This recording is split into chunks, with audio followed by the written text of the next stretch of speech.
Hi guys, and welcome back to this week's episode of Let's Chat Ethics. I'm your co-host Oriana. And I'm your other co-host Amanda. And this week we're going to go back to the EU guidelines that, if you remember, guys, we were actually trying to work our way through last year. Feels like a lifetime ago. That really does.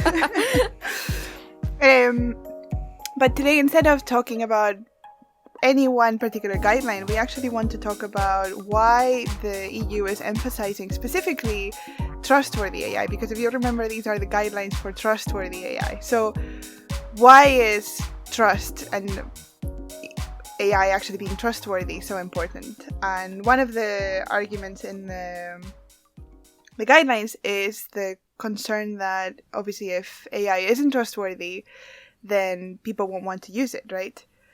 And we feel that this is probably a particularly relevant topic right now because of the COVID vaccine that has started rolling out in some countries, and anybody who's been on the internet in the last 6 months has probably seen some comments from people who are like, oh, we don't want to be guinea pigs, they should give the vaccine to other people. There's a lot of mistrust, I think, in the vaccine because it has been I'm going to say rushed, but I don't mean necessarily rushed in a bad way, right? So they've come up with a vaccine really quick compared to, other vaccines that take years or decades to be developed. I think when you think about trustworthiness, I think that's actually a really good point that's been made by the European Union, because with tech and AI or any kind of new technology, or like we're seeing with vaccine, it does come down to trust, because if we don't have a big uptake in the vaccine, then essentially that will cause issues with coronavirus. Like, people will still get the virus, and then it means it can spread. But I think that, something that not a lot of people maybe are talking about is the fact that it's been technology that has allowed the vaccine to be kind of, I don't want to say the word rushed as well. What do we say? Expedited. There we go.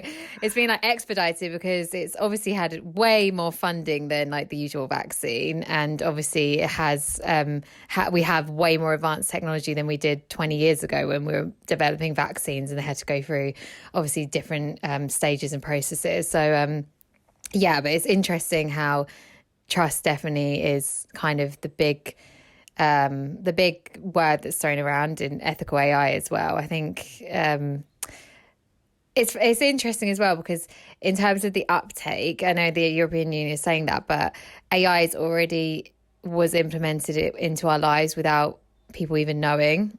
So I mean, the fact that documentary we spoke about, I think it was on the second episode, from the name of it now, with Social Dilemma, the fact that caused so much wow, oh my god, I didn't people were genuinely shocked, and they didn't realize that algorithms were playing on their shopping habits and all these different things, and the companies were using clickbait and all these different things. So AI, I guess, was already in our lives. So I don't know, will not trusting AI mean that companies are going to stop using AI? Yeah, I've got that for me is such a big question, because I think, other, like the vaccine and with other things like nuclear power and I think it's airplanes, right? There's a lot of people who are afraid to fly, but I don't think people are actually that conscious about, maybe if you go up to people and you ask them whether they trust AI specifically and ask them to make a conscious effort to decide this, they'll say no. But I don't think that has really impacted uptake. I mean, if you look at the amount of people that are on social media, we're talking about billions of people on all the different networks. And the fact that people were shocked when they saw the Social Dilemma. Whereas of course, these companies are using your data. Of course, they're using algorithms to study you. in the Social Dilemma, they at some point, I think it's at the end, they're interviewing some developer or something, and they say, if the product is free, then maybe you're the product. And that quote has been going around for years.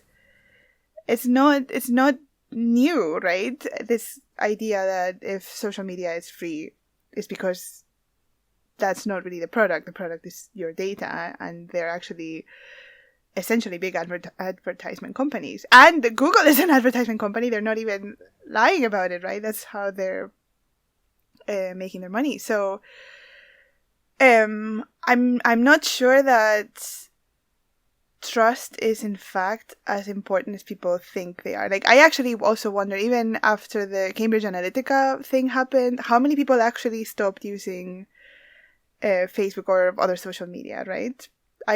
I don't know that many people that did. No, I think I remember I deleted my Facebook.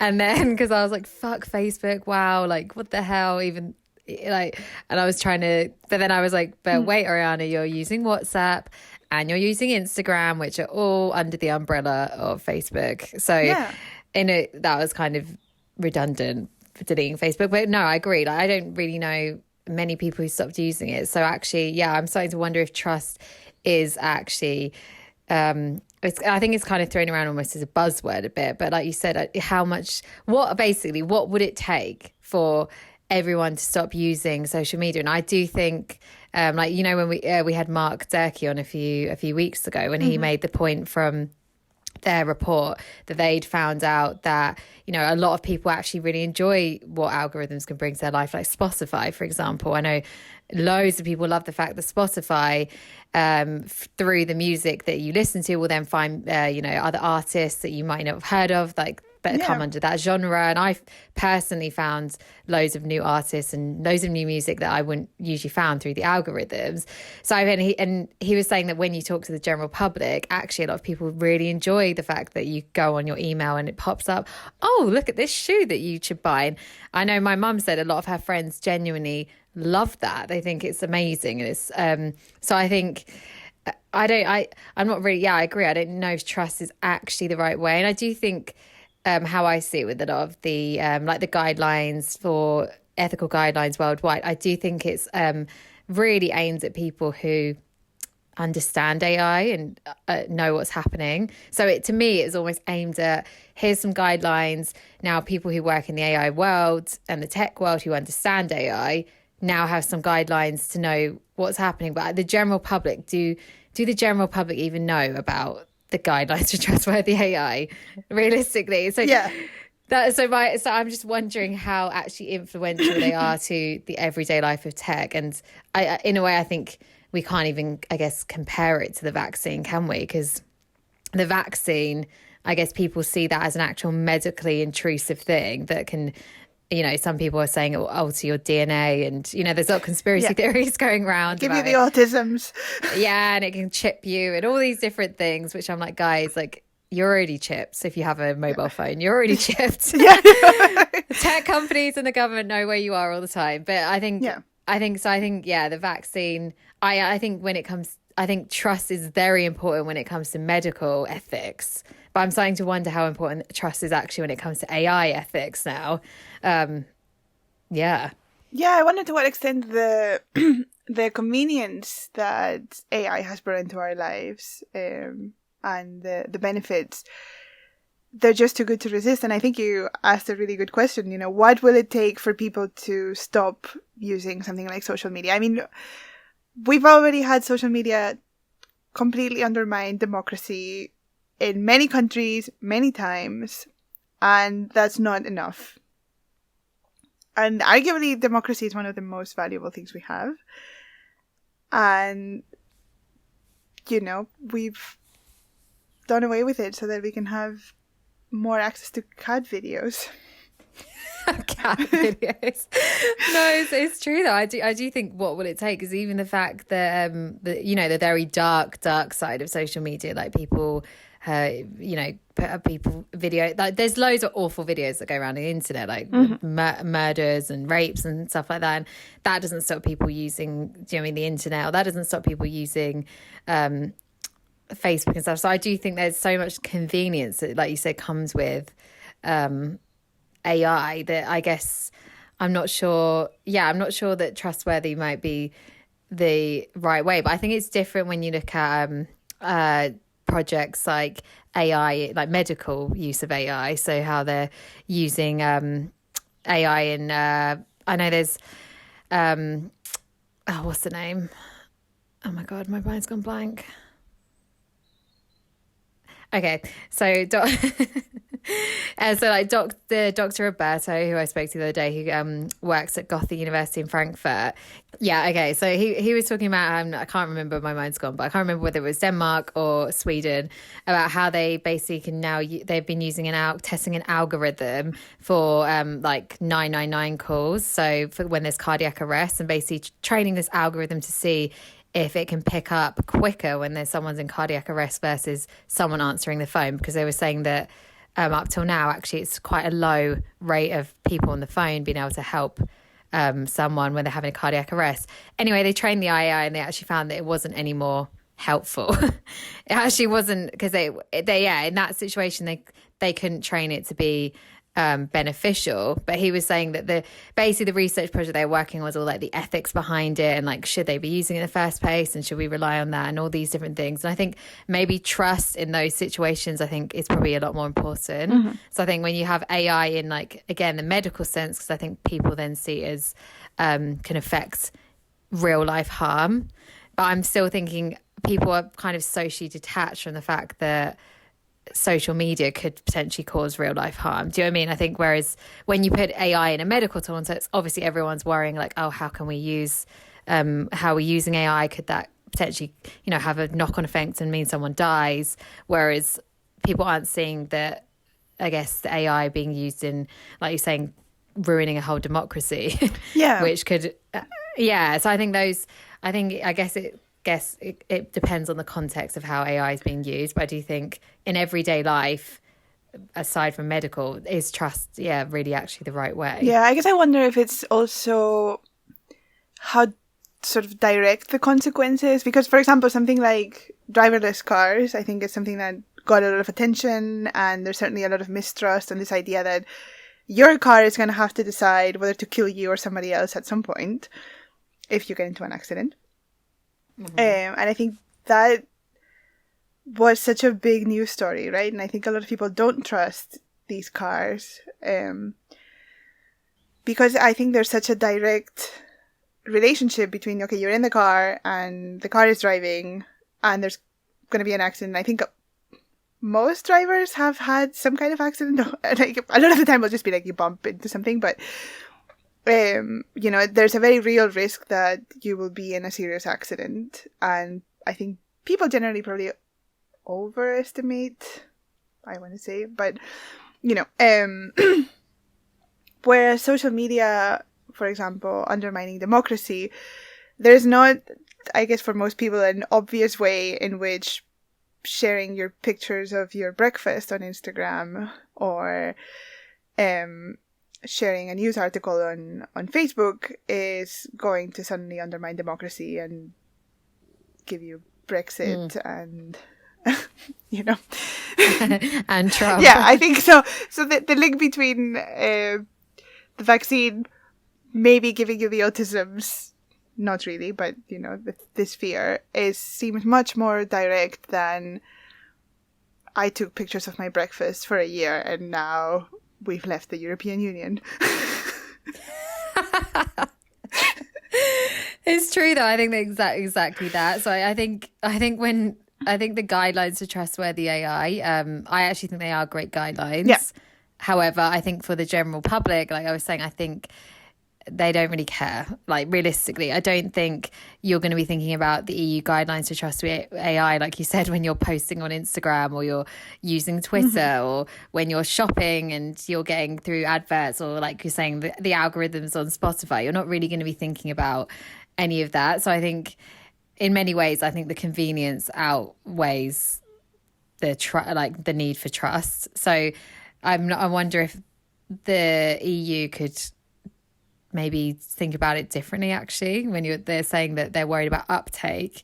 I would be more worried about uptake maybe for, like I was saying, like the medical side, even though I know they're using AI already in medical, but that's when people might, like you said, be more untrusting, or definitely like cars, because everyone's like, you're literally putting your life on the line, like, directly. Yeah. So I think those are the examples when I guess people, like you said, will be untrusting. But I think the uptake of AI happened without anyone even giving consent to it. There was no consent on, there wasn't even like, now we're thinking about the vaccine of will we trust it, will we not?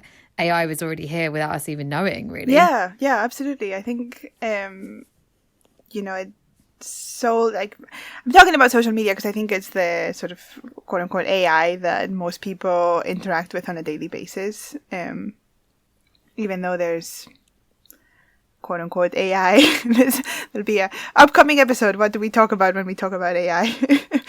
But, so I think social media is probably the most relevant example, even though there's sort of AI systems embedded in a lot of things that we use. It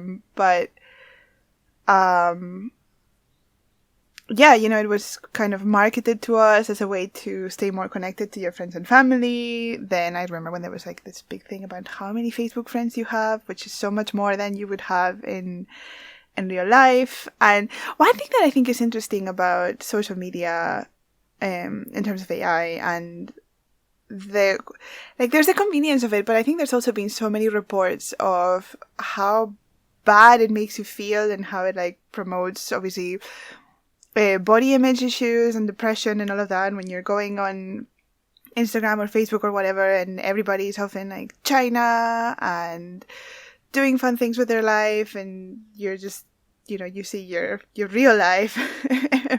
And yeah, there's so many people that talk about how that makes you feel really bad. So it's interesting that even that is not a reason for people to stop using social media. The fact that it makes you feel kind of depressed and like your life is shit and everybody else has a better life than you, even though everybody's life is more or less the same. Like, it's, I don't know. Yeah, no, I completely agree with you. That's why I was thinking like, what would it take? I genuinely am at a stage where I don't believe we're ever going to be without social media now, because I think if, like we're saying, like if the rocking of democracy, like Brexit, and Trump with Cambridge Analytica, if that wasn't enough to make people like, holy shit, then I'm not really sure what will. And then now even the facts, everything that happened with, Trump and his supporters and him being banned off Twitter, and obviously how that influenced what happened in the Capitol. It's all these things that I'm like, I still don't think it's going to make people leave. And like you said, like the fact that there's so many studies now to say that there's a massive rise in like body dysmorphia and depression in the younger generation because of social media and like the pressures that come with it. But again, people aren't going to leave social media.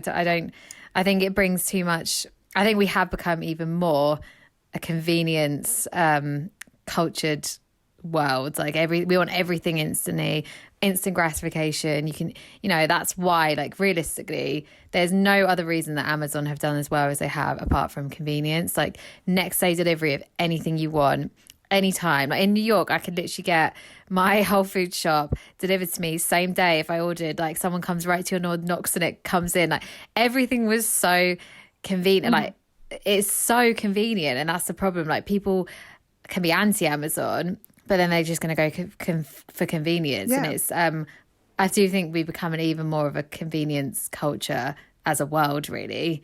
I mean, completely. If you think about basically our entire society is built around making things more comfortable, more convenient, and at the same time, I guess we're social animals, and so social media is kind of giving you the most convenient way of staying in touch with as many people as possible. Like basically everyone you've ever met. Like I remember, when like 10 years ago you'd meet somebody randomly and they just add you on Facebook and you would have met them for 1 hour in your life, and then now you're connected forever. It's kind of weird. Like sometimes I'm like, actually I never go on Facebook anymore, but right now I'm working on a project that involves me going on Facebook for a page. And obviously when I log onto Facebook, like my feed pops up, right? And sometimes I see these posts from people that, like I met once and they added you on Facebook and I've kind of like kept track of their life. And it's interesting. Like, I mean, I kind of like it, so I get it. But it's kind of weird. And at the end of the day, like, they're not somebody that I would have ever bothered to stay in touch with if it wasn't for Facebook, right? Yeah, 100%. I feel like that, and especially if you're someone who's traveled or lived in different countries, I think Facebook, Instagram, all of them are really. I personally like that side of social media because I'm like, there's people I've met from living in different places and traveling that it would be so hard to keep in touch otherwise. So I do see, obviously, there's loads of benefits to the convenience of it. I just think, I think when it comes to the trust side, I actually don't think that not trusting, because I reckon if you did a poll of how many people trust Facebook and trust Amazon, I think the poll, I think, maybe I'd be wrong, they would poll quite low and be like, no trust, not that much trust. But that's not going to stop people. That's not going to stop them using their products. Like, people still use Google search engine, even though they know a lot of people don't trust Google, because they like it. They find it convenient. They think Google's like it can bring better searches, etc. And I just think I don't know if trust is the right way to word ethical guidelines anymore. Yeah. Okay, well, on that note, I think we're going to end this episode here. I think hopefully we've given everybody some food for thought. And I don't know, guys, how much do you trust social media or AI in general? AI in the medical field, AI in the AI field, I guess. How much do you trust the technology that you interact with every day? Like, do you fly? Yeah, do you even... Things like that, yeah.